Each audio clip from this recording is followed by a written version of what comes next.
En pleine forme, Cécile et Lucienne se dirigent vers la salle commune de leur résidence. D'habitude, c'est ici que la famille leur rend visite.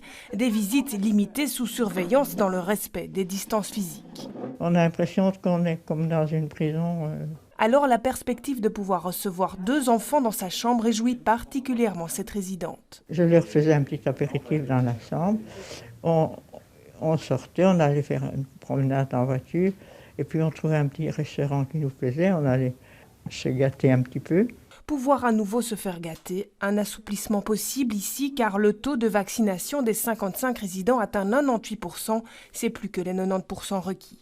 Mais cela demande aussi une nouvelle logistique. L'accent devra être mis sur une bonne communication par rapport aux résidents, aux collaborateurs pour qu'ils puissent comprendre que voilà, on mesure aussi tout ce que ça va impliquer pour tout le monde, mais aussi et essentiellement les familles. Je pense qu'il faut vraiment se dire que quand on vient voir un proche, c'est ce proche-là qu'on va aller voir.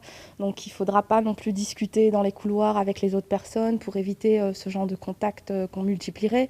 Maintenant, on doit encore discuter de tout ça. On a de la chance d'avoir encore une petite semaine pour pouvoir mettre tout ça en place.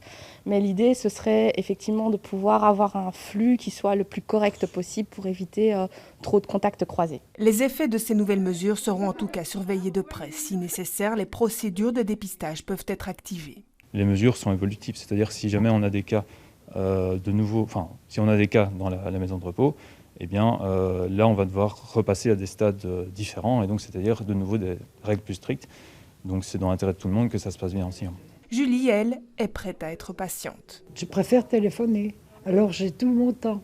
Car aucune des personnes rencontrées ne souhaite revivre cet isolement qui dure depuis déjà 1 an.